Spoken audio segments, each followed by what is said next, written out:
Welcome back to another episode of Foolproof Theology. My name is Chase Davis and I am your host. We're going to be joined today by Alex Kocman. He wrote an article on Ordo Amoris, which is an interesting topic for him to write about because he helps run a missions agency, and these were concepts that were talked about by Vice President J.D. Vance recently. So he wrote an article. I wanted to invite him on the show to talk about it. Before we get into the show, I wanted to keep reminding you about a great product I use called Ion Layer. You can get $100 off your first order. What is Ion Layer? I am glad you asked. It is an NAD plus supplement. NAD plus is something that naturally occurs in your body, but as you age, your NAD plus levels decrease by at least 50%. And so this is a great way to keep those energy levels up, muscle recovery after a workout, all that kind of good stuff that is naturally occurring, and this is just a supplement. These are much cheaper than an IV treatment, which are thousands of dollars.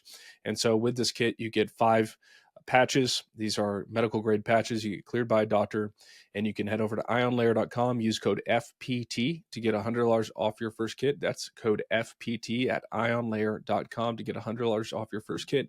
30-day money-back guarantee, so there's no risk to you. If it doesn't work out for you, you can return it, but I doubt you will because I enjoy these very much. With that said, let's get into today's conversation with Alex Kocman. Welcome back to another episode of Foolproof Theology. My name is Chase Davis, and I am your host. I'm glad to be joined here today by Alex Kocman. He wrote an article over at an organization that he works for, a missions organization. And remind everyone kind of who you are, what missions organization that is, Alex. Yeah, so I serve with ABWE, Association of Baptists for World Evangelism. We're about a 98-year-old mission. We have 1,000 missionaries that we're supporting in 89 nations, or ministering among 89 nations. So I direct marketing and communications for them, and I write, I tweet, all of those things.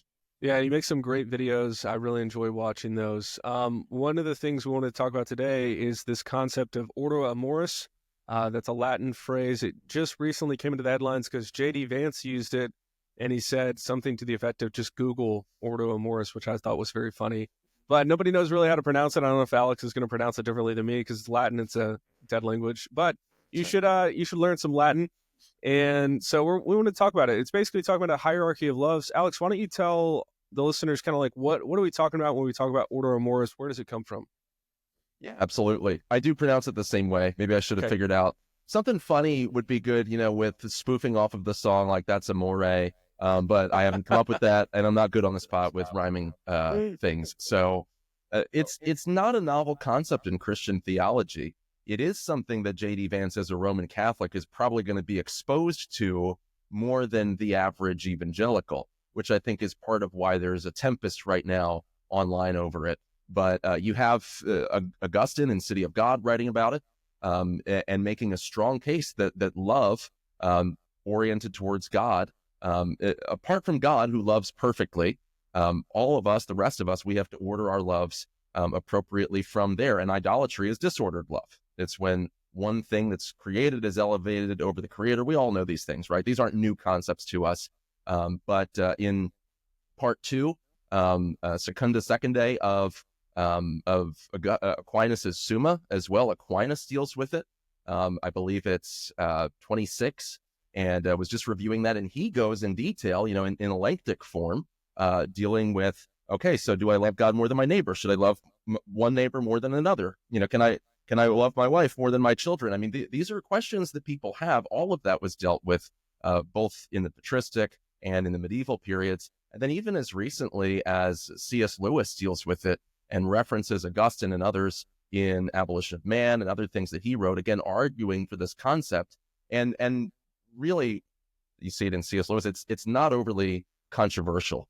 It's controversial now because of all of the friction over nationalism, over loving your own first. And it's something that we deal with in the missions realm because we're asking people to love those that are far away. So it's something that we have to wrestle with. Yeah, I totally agree. And I think there's so much confusion because we live in a world where really hierarchy is seen as a really negative word. If you really want to amplify the tension in a room, bring up the word patriarchy even, but hierarchy and God's kind of natural hierarchy about how the world is ordered.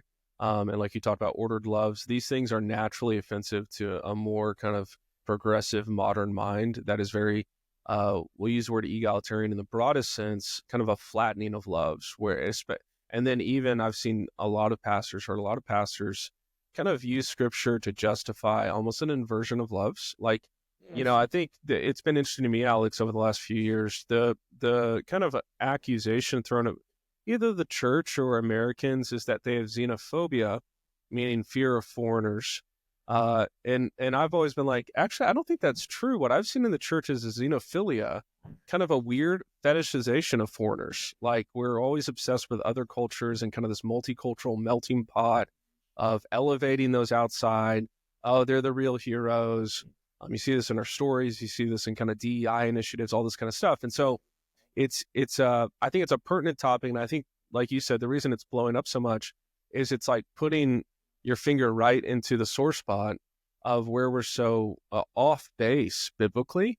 What this does, though, like you highlight in your article, is it does give people, I think, reasons for concern, because once you start asking that question, like you highlighted Aquinas, and I think every Christian asks these questions. We read about this, and you bring up the story of the Good Samaritan, you read about Jesus' teaching about loving your neighbor, and you're going, naturally you go, who is my neighbor? As soon as you ask that in some Christian circles, they start going like, well, that's the same question this guy asked, and you can't ask that because that's a wrong question to ask. And it's like, no, it's like, I'm literally just asking, like, is my neighbor in Afghanistan and Pakistan? Is my neighbor the guy next door? Like, I'm not trying to get away from obeying God's law. I'm just trying to do my duty. And so I didn't know if you had any thoughts on that. Is that, do you think I'm kind of onto something there? I think you absolutely are. And when Jesus is asked, who's my neighbor, he responds with the story of the Good Samaritan. Well, there's a lot that we can get from that parable, but the person whose neighbor is yours is whoever's in front of you, right? Your neighbor is who is ever in front of you. And so what has happened now with the advent of air travel globally, globalism, the entire 20th century paradigm post-war has created this environment where we think that we can realistically regard those in Afghanistan, those in Pakistan, as our neighbors in the exact same way and to the same degree that my literal neighbor or my children are also my neighbors. And this is where, and I feel like all of us keep saying this, we have to think in categories. Yes, there is a category in which they are my neighbor. They're an image bearer. They're worthy of respect. Do good to all, especially those of the household of faith. And so do I have an opportunity to give towards a missionary who's ministering there or towards a fledgling church there that's experiencing need? Those are valid things. Those are not controversial ideas, but none of that overthrows the idea that there are particular obligations that one has towards one's nearest relations. Paul tells Timothy that if you don't provide for the members of your household, you're worse than an unbeliever. So you have particular obligations to those nearest you. And that includes not only the family of faith, but also your actual biological family, regenerate or not. There is still this category of filial piety that matters. And that expands out too to the polis as well as to the nation. And somehow we've gotten into this disjunctive way of thinking where we take, and I think the enemy loves this, we take two good things, evangelism and missions, and loving your own well, being faithful within your household, within your church, localism, and we pit them against each other like they're opposites. And maybe a little of that has to happen because the pendulum was so far over here that it has to be swung back over here. But as a missions mobilizer, and I know you've spent time on the field too, so you've probably had this thought as well, but it's relatively easy for me to guilt people into, for instance, giving an impulse donation to a missionary cause, $20 to alleviate the conscience there. Now I can bless the orphans in Papua New Guinea and not have to think about it. It's very easy, and C.S. Lewis makes this comment too, it's easy to virtue signal that you love the person far off because you're never interacting with them. You're never meeting them. We see this in missions. We see it especially in short-term missions with just the aesthetic of poverty tourism, taking your selfie with the orphan, flying back home and feeling virtuous about yourself. It's easy to get people to do that because we do have this subculture in the church that does seem to inordinately elevate those who we think are on the margins or look different from us. It's sort of this multicultural aesthetic, and we lift that up rather than the biblical command, which the problem with that is it's not real and it's not enduring. And I can get you to go on a short-term trip or give $20. But actually, what I would like to call us back to is the North Star. And not to ramble, but John Piper has his thing that he always said, right? Missions exists because worship doesn't. You've heard that. I've heard that, obviously. And it makes sense. As long as there's people who aren't worshiping the one true and living God, we need to send workers to reach them. But I think true north here to help us navigate the order of loves is that missions exists because worship does. In other words, if I am rightly loving God, I'm engaged faithfully in worship. Look at Acts 13. The result of that, the overflow of that, is going to be that at some point the Spirit's going to not only build up that church, but then send a few people out from it.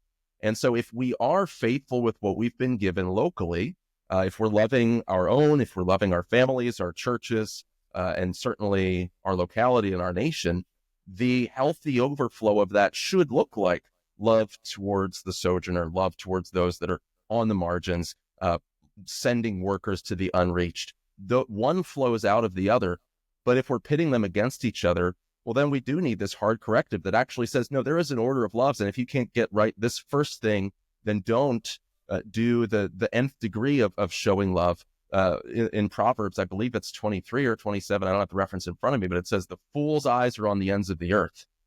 And that feels to me like the negative side of the poverty tourism missions culture that we've created. It's easy to look to the ends of the earth and congratulate yourself for being virtuous by caring about the nations. It doesn't take as much work as starting at home and loving those nearest you first, and then working out from there in concentric circles. Yeah, absolutely. And I think this is so relevant because it touches on a variety of matters related to immigration, foreign aid, like you said, even the family. I remember being a young man back in listeners will know this. I kind of went into college into more of a liberal phase. And so even back then when I first we all kind of did. Yeah. Well, everyone in America is liberal compared to our forefathers, but especially for me back then, I got married and I sensed a duty. I sensed a definite affection for my wife, but I still had a misconception of this principle in terms of providing, protecting, and how I would relate to other people. Not there were no egregious errors, but it was just a confused category. There was no distinguishing because so much of the Christian kind of love concept had been so diffused and flattened to where there were no boundaries. There were no kind of like clear direction. And I think that's why I like to use the word duty. A lot of times when people hear the word love, the order of loves, they think of order of affection, like who are you drawn to? And I'm like, no, who do you have obligations to? Who are you in covenant relationship to? And what duties flow from those obligations? And so if we think of love in that manner, it kind of challenges it a bit more. For example, we've brought up with both the story of the Good Samaritan and the story of the sojourner. Story of Good Samaritan, we're talking about a person who, yes, was different than the Jewish people, but at the same time were historically connected to the Jewish people. So it wasn't as if this Samaritan was like, from China or something. This was like somebody who was a very close kin to the Jewish people. Yeah, they worshipped him on a different mountain. They had different practices, all that kind of stuff. And so there was a rivalry there, kind of a bitterness of some sort. And yet we see that, like you said, it's proximity. Who are you able to? And then Christians get confused because it's like, I think for some Christians, like you talked about, there's kind of this ability to go like, I should make my family destitute. You see this in how some churches view their pastors with their pay. Like in order to be the highest Christian, the most holy Christian, you must be poor, or you should give away as much as you can without even thinking. So like when a family does a budget, a lot of this flows into like how we use money and where we give money. One thing I wanted to bring up to you is like, with you running a missions organization, I agree with you. I think one of the big things is if a Christian says, there's kind of two things. One, if a Christian says, I have a love for the nations, no one in a Christian church that I know of would go like, well, that's bad. or like they would even like not want to question it. It's something that's like, Right. wow, that's amazing, that kind of stuff. And the other one is same with evangelism. Evangelism is kind of held out as like, I just want to share the gospel with the lost. And everyone in the Christian circle typically goes, that's so cool. That's so great. And oftentimes we fail to discern or like interrogate, not in like a, mean way, but just like investigate a little bit of our own, do some inventory on like, what is that love from the nations coming from? Like, are you taking care of your own family? Do you have you fulfilled your duties as they need to be fulfilled? Like you highlighted with the two passages on taking care of the household of faith. Someone who doesn't take care of their own household is worse than an unbeliever, all this kind of stuff. So what does that look like when you're kind of vetting missionaries, talking to missionaries, and they say, I have a love for the nations? How do you make sure it's not born out of some kind of warped conception of Ordo Amoris? Yeah. Well, and before answering that too, again, you bring up the parable of the Good Samaritan. There's more there too. It's true. The Samaritan wasn't the remotest possible type of foreigner. There was some sort of, distant cousin type of connection. But what Jesus is presenting there is, no, look, this Samaritan did his duty to the person right in front of him. And what made the disobedience and the heartlessness of the Levite and the priest who passed by the man on the side of the road is not only did they neglect this guy in front of them, they neglected this guy in front of them who was one of their own kin, one of their own countrymen, a member of their own nation.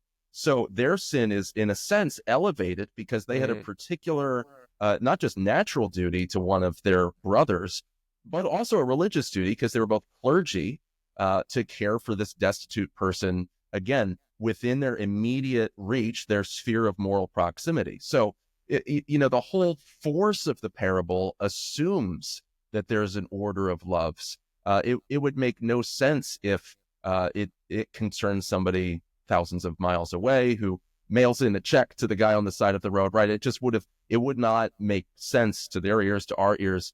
To your particular question about how do we deal with this in missions, then somebody comes to me, they're interested in cross-cultural service, they love the nations, and you're right, that's something that's congratulated. But when I approach my role in filtering and screening missionaries, which I used to be the guy on the road doing essentially what were ordination interviews, doctrinal interviews with them, they're sending church pastor. Now I'm a little bit more in the back office, but I approach that role not so much as an ABWE leader, but as a churchman. I also serve as an elder in our church. We're here in York, Pennsylvania, Faith Bible Fellowship Church of York. And I approach it, I think, the same way you would approach it if someone in your congregation came forward and expressed those same desires to you. Praise God, that sounds wonderful. Now let's examine. If you have children, what are you doing in terms of their discipleship, their education? Are you faithfully catechizing them? Are they faithful? Have they professed the faith yet, if they're of an age to do so? What are you doing to manage your finances? And if you're in debt, what are you doing to chip away at that? And on from there, are you making disciples, engaging in any kind of evangelism locally in your own life? There's something that we joke about in the missions community, the 747 principle. Evangelists aren't made in midair, right? You're not going to hop on a 747 and automatically become a powerhouse evangelist before you land in the country where you're going. Local faithfulness is the indicator and blueprint of what the long-term trajectory of that person is going to be. So I want to examine all of that. I'm very comfortable telling somebody, this isn't for you until you get a few things in your own house or your own life in order first. Missions isn't for everybody. Not everybody is a missionary in the sense that they're sent, they're qualified, they're commissioned by their local church into the work. Yeah, everybody has an evangelistic obligation to be an ambassador for Christ. I'm not denying that at all. But not everyone's called to this particular work of a sent out missionary, just like not everybody is a pastor, not everybody is an elder or a deacon. Pretending otherwise, again, it's this egalitarian, equalizing, leveling impulse that has eroded, especially over the last 70, 80 years, our ability to make right distinctions. Yeah, so you mentioned in the article, I wanted to bring this up because you mentioned in the article this famous thing that kind of goes online now as a meme. In fact, I saw a meme yesterday. It was really funny with like JD Vance. It was like a mashup meme of like JD Vance, I don't care, Margaret. He had the laser eyes, and in the background was a heat map. And I'm like, this is a lot going on here, man. But you highlight this study. So meta. Yeah. In 2019, Nature Communications released a study titled Ideological Differences in the Expanse of the Moral Circle. And it's typically what you see online. If some of my listeners might have seen it, it's a contrasting two heat maps. And what I mean by a heat map is it's different colors and it's a circle. In one heat map, the heat is closer to the center, and the other one is the heat is closer to the outside of the circle. Tell me kind of what the study kind of indicated to people, what they kind of discovered about how people think about these issues. Yeah, and a lot of your listeners who are terminally online, like you and I are, probably already going to be well familiar with just the image of these two heat maps. But for others in the audience, this was a study of those who self-identified were either on the more conservative or liberal end of the ideological spectrum. And those who self-identified as more liberal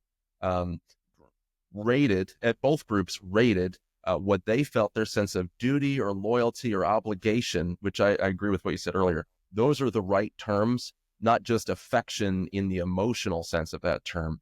We have to recover that. I mean, my goodness, love is mostly duty, right? We both have children and more than one. It's a lot of duty. It's not always warm and fuzzy. Yeah. But both of them were asked to rank their self assessment of what is their personal obligation towards each of these groups, these parties, fanning out in these concentric spheres. So it starts with you and your immediate family, you and your extended family, you and your neighborhood, your community, your county, your state, all the way out to the farthest reaches, which was something like the entire universe, every animate object in the universe, every inanimate object. So at this point, we're even talking about, what is your love? Is Zorkon from planet Neb, is he your neighbor, right? Like this is how far out in the order of loves we're sort of going here. And those who had self-identified as being on the left end of the ideological spectrum, their heat map concentrated more towards, they felt more duty towards every animate object on Earth, every inanimate object on Earth, way out there at the far reaches of I feel loyalty and duty to all of these abstractions, and actually very little personal loyalty or duty towards one's own family, community, etc. For conservatives, it was the exact opposite. And the heat map concentration plotting out of the average response was much closer to that center. And that really, I think, explains almost everything that we see right now in the current dialogue, including the conversation over 4 and 8. But what I want to say to believers as well is, for us, that's a part of the solution in thinking through this issue, recognizing there's a right ordering of these things, but also recognizing the center of that circle graph is not just your family. That's really close to center. The very center is your relationship with your God. Yep. And for us, if we're not placing the Lord first in our affections, then we don't want to go into this Christless conservatism where it's just me and my family and nobody else. But if I'm loving God well, then loving my family, my church, my community, then we can talk about what are my duties to those that are far off, the sojourner, the widow, the orphan, etc. And that's true religion. But I mean, charity starts at home. That's like the oldest colloquialism in the book. Yeah, absolutely. Yeah, and I remember seeing this, and I just thought it was so interesting because it speaks to real life, and I think it speaks to issues in the church.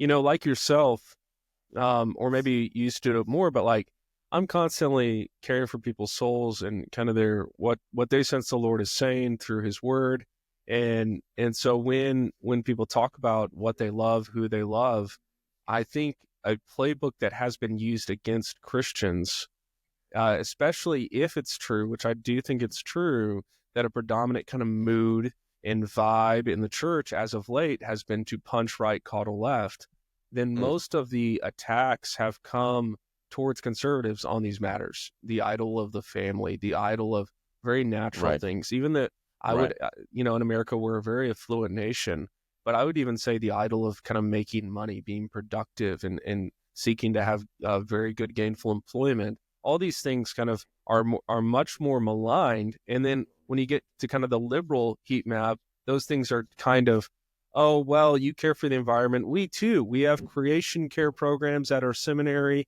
We too care about what you care about. But then when it's a conservative value, it's like very much like attacked and called idolatry and this kind of stuff. So I think it's not just helpful for that, but also helpful in ministry as you're talking to other people, because there's kind of a preloaded kind of liberal idea that if you have conservative values, that's somehow incongruent with the Bible. It's definitely incongruent with the spirit of our age. I will say that, like most people today, a lot of people don't get married, don't have kids, have pets instead of kids, all this kind of stuff. And so there's a weird kind of affection. And so the reason it's so pertinent, I think, for Christians particularly, is I think sometimes, especially young people who are zealous, who really do love the Lord, we grow up kind of incubated in this secularism and bathed in it. We don't even know it. And then we use Christian language to like justify a lot of political ideology and even a lot of like what we think is gospel ministry. So all of a sudden, yeah, I have the heart for this particular tribe overseas. I just love them so much. And then it's like, yeah, but like, maybe you should get married instead.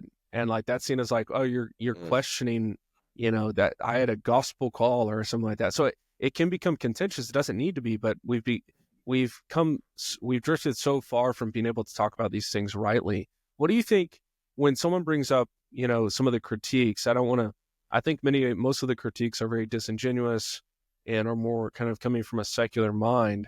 But, one of the critiques might be there can be a kind of over like tribal, and I don't use the word tribal bad, everyone has a tribe, but I mean kind of a closed off like, well, I only have duties to my family, and Christian brother, if you're struggling, you need to just go get a job.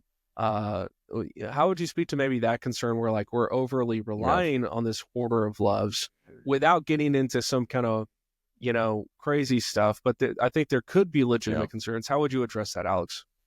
I think there are legitimate concerns there. And anyone like me who has tried to rally support for, say, missions in churches, you do encounter, there's people who that's nice, but that's not their forte.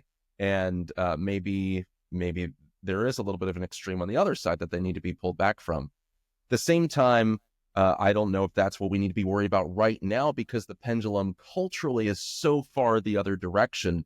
We'll slow our progress at reform if we're constantly worried about this ditch on the other side when we're currently in the other ditch. Right. So that's what we'll worry about, that other ditch, when we're back on the road.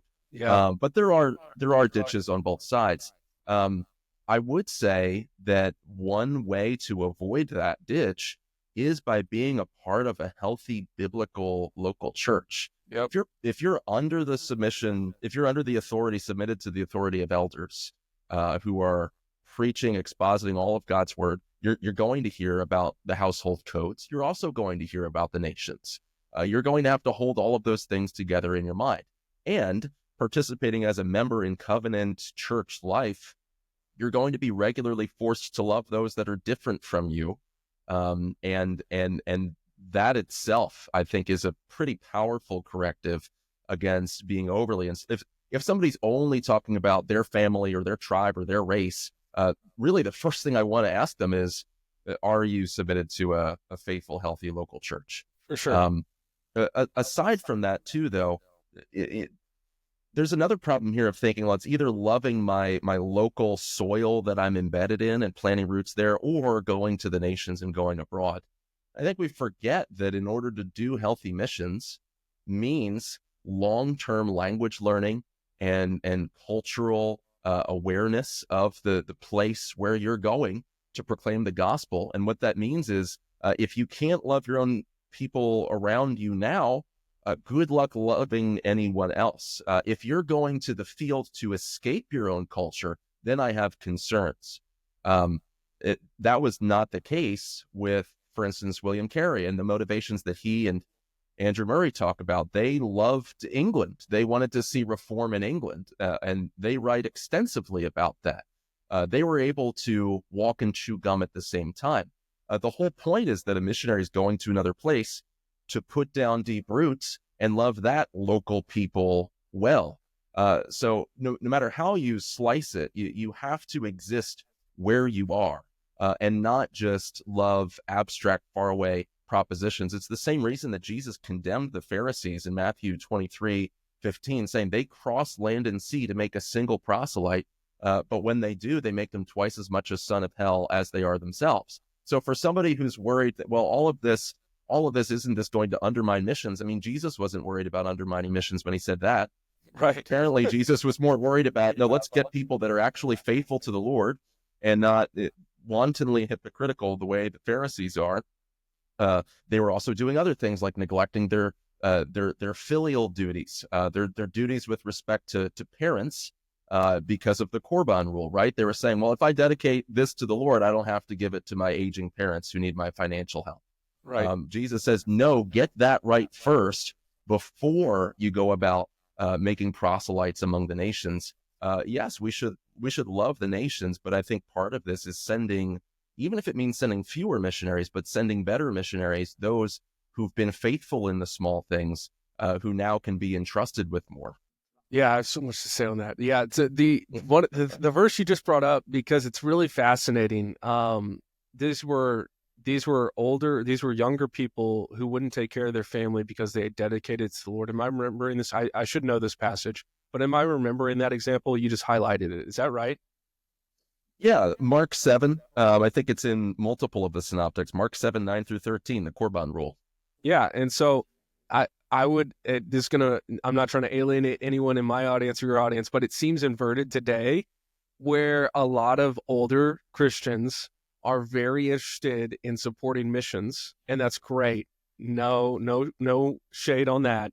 And yet many times the younger ministers and their kids often struggle today. And so I feel like we have a whole generation of maybe older saints who have kind of a similar principle that we're just going to give everything we can. I've talked to older saints who don't believe that churches need buildings. I've talked to older saints who don't want to invest here, all this kind of stuff. But apart from that, so many stories for you. I mean, really? There's a church, and I should be careful. I mean, there's a church locally years ago that I did some pulpit supply at that had less than 30 members. They were dying on the vine, and none of them were under age 65. That I could tell. They had gone at least 2 years without a pastor because they didn't intend to pay him more than $20,000 a year to be a full-time shepherd and minister there. But they were sending I think $50,000 a year towards their missionaries. Wow. They were muzzling the ox while it treads out the grain. There's such cases. Lots of examples. Well, one of the things you highlighted in there also speaks to a lot of, I think, especially millennial, like I was in this church planting movement, and not just the network I was in, but much broader in the United States. And I have heard countless stories of church planners who moved to either, kind of a foreign context, a state away or across the country to an urban center, and that's not where they grew up. And they used a lot of this liberal language of like, oh, well, I grew up in the Bible Belt, and what God really wants me to do is move to an urban center in the north, and that's like true holiness, and that may be the calling, and that can be vetted, all that kind of stuff. But I've heard so many stories of guys that regret that because they felt they were kind of duped into believing like I should hate my people, and that's a good justification to flee. One thing I did want to ask you, Alex, since we're on this topic, you talked about the 747 rule, which I laughed at because it's really funny. And I was challenged by this in college, rightfully so, by my pastor, because I talked about how I want to go to missions, all this kind of stuff. And I was like, I don't know, I've been to several Muslim countries. Maybe I'd like to go do that. And he's like, well, do you know any Muslims locally? And have you tried to evangelize them? And I was kind of like, ouch. Okay. And so I went, and I went to the local mosque. I never attended any kind of their, whatever they call them, services, but that sparked I was like, hey, that's a really good point. However, cool. I will say this, Alex, why is it that while the 747 principle is funny and true, you're not going to just be converted into the super evangelist? why is it often easier to share the gospel to a bunch of people you don't know rather than people in your immediate proximity? I don't know if you feel this way, but like oftentimes, like Always. it's easier to go like to some random place and just be Always. quote unquote bold for Christ, and rather than like the people in your immediate proximity. I even since this, I went down to a pride parade, not for the reasons you think, down in Denver with a local pastor who does like street evangelism. And so I went down there to support him, to pray for him, to have gospel conversations with people. And yet I haven't done that in my own church context in Boulder. And it does feel a bit more like, oh, wow, if I do that, that feels more bold because it's like where our church is and where we are and where we do life. Whereas in Denver, it's like, I'm probably not going to see these people again. So help me understand, like, how do you help people kind of mature in that? Do you see that as a problem, or do you see that coming up very often? What do you think about that?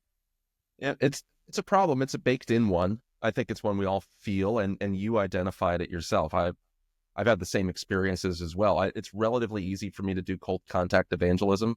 Not that I love it, not that I just ooze it. Right. But once I'm, sort of off to the races in a conversation, I can, well, and honestly, it's not my ability. I think the Spirit gives you words, right? Yep. In the moment, he shows you what to say. And also for a pastor or a preacher, like you and I, you get excited and you start telling someone the good news, and you sort of develop some momentum there. What's much harder is some of our unbelieving extended family members or our neighbors, or even guys at the gym who, if I give them a full sinners in the hands of an angry God type presentation, I do have to see them tomorrow. And I'm hoping that if I'm struggling under a weight, that they're still going to give me the assist that I need and not just let me sit there and break my sternum. Right. And so, but this is the thing, that's why we also need to send long-term missionaries. When we're sending long-term missionaries, we're filtering for the type of person that can share the gospel credibly, with relationship, not using relationship as a substitute for the gospel, Right. but building a relationship whose end is praying towards the conversion of that person, and can do that credibly in a long-term context, and be a contributing member of that locality, be a good neighbor. Right. That's what we're looking for. And we're even working through this at our own church. There's a lot of people that want to see us start an evangelistic program.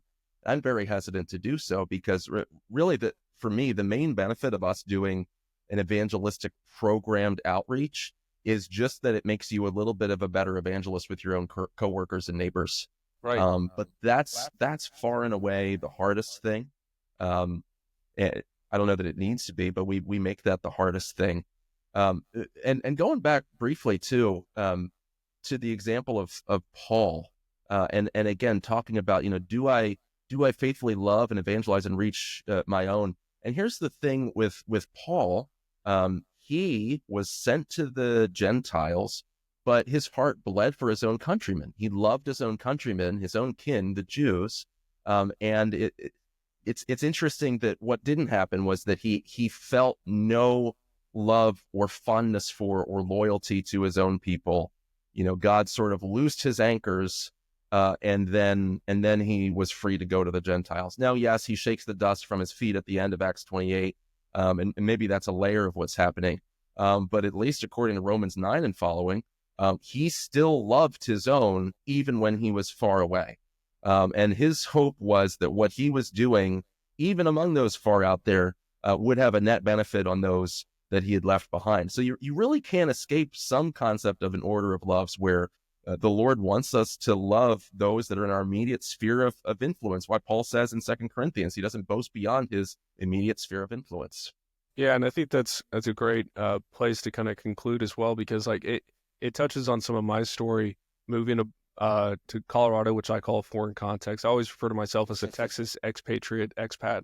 But I do have an affection for the people where I come from. There's a great sense of duty, loyalty, like generations of my family and wife's family are from Texas.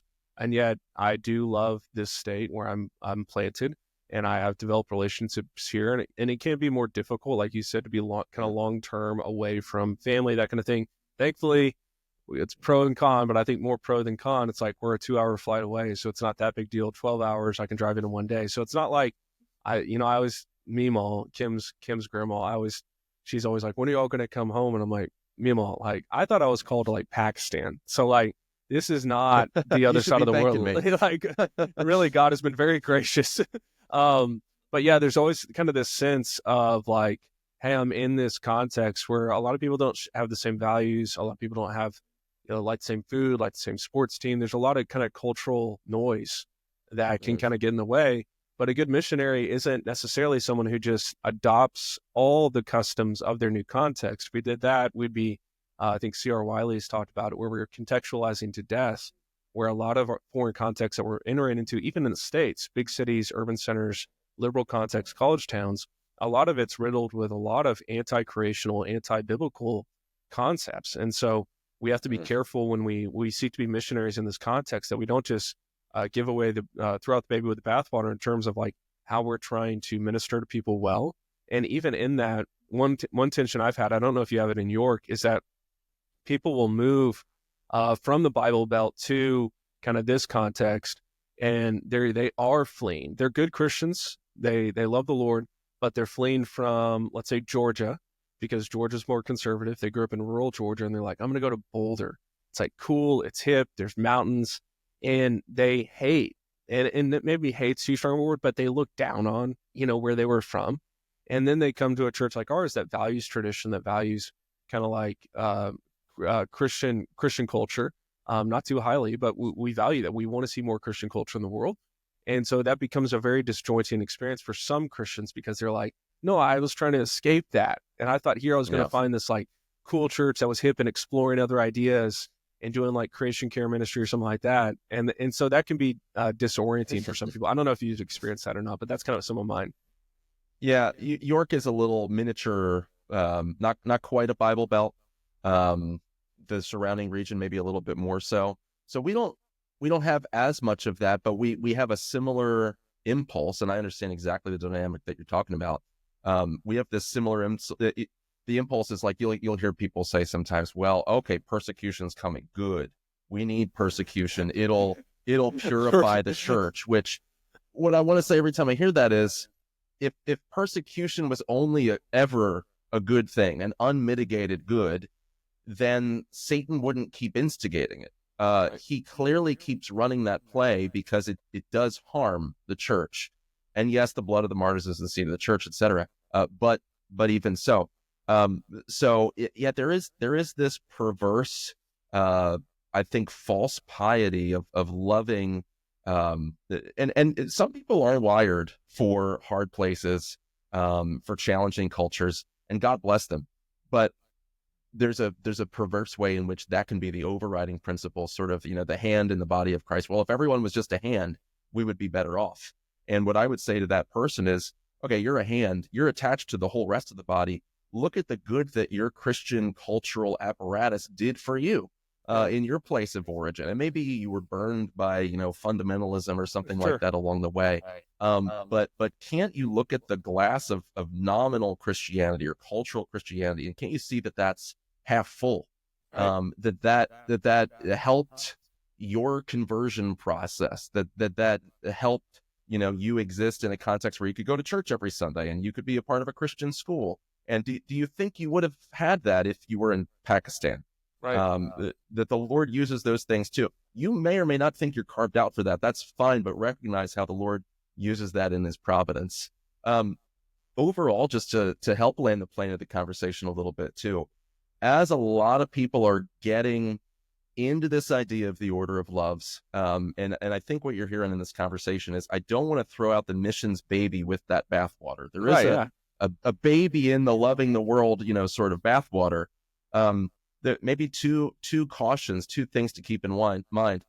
Number one, don't argue against things like USAID, et cetera, all of the craziness of even globalism and the whole, post-war consensus. Don't argue against that in such a way that the same argument would then be used to validate a position that says we should never send long-term cross-cultural church planters under any conditions. Right. Be careful that you're not arguing in that way, because that's going beyond, I think, what Scripture says. Scripture gives us a paradigm to send, and to care about those types of things. Keep the missions baby in that bathwater. And then number two, don't only meme about it. Go and love your family, and go and love your church, and go and love those that are nearest you. It would be a shame if all we did was make great memes about it, as great as the meme fair has been. I agree completely. Well, Alex, this was a fun conversation. We got into a lot of stuff. I'll make sure to put a link to the article. It's very easy to read. So listeners, you can go read that. Where can people keep up with you, follow more of your work, Alex? Yeah, so my website is alexkocman.com, Kocman. Most of my writing there, though, is also found on ABWE, abwe.org. We've got a weekly podcast that I host every Sunday. We talk about missions and culture through a Reformed and Baptistic lens. And then we also, aside from the articles and everything like that, we also have a lot that I'm putting out on social media over at X. X is the place to be. You can follow me at AJ Kocman. And go ahead and drop me a line and let's connect. That's great, man. All right. Thanks for joining me today. Thanks, brother. I hope you enjoyed that conversation with Alex. I know I did. There's so much more we could talk about, especially about him running that missions organization and how we can love people well. This is a kind of contentious topic in some circles, but I think it's really clarifying. And I think we need to be Christians who distinguish well and think clearly about biblical illustrations and stories that Jesus taught that are obviously instructive for us, helpful for us to understand how we're to obey him in all of life. So I hope this episode was helpful to you. Sign up on the Patreon. You can start a conversation with me that way and support the show and keep bringing great content to you by being a partner with me on Patreon. Sign up in the show notes, and we'll see you next time.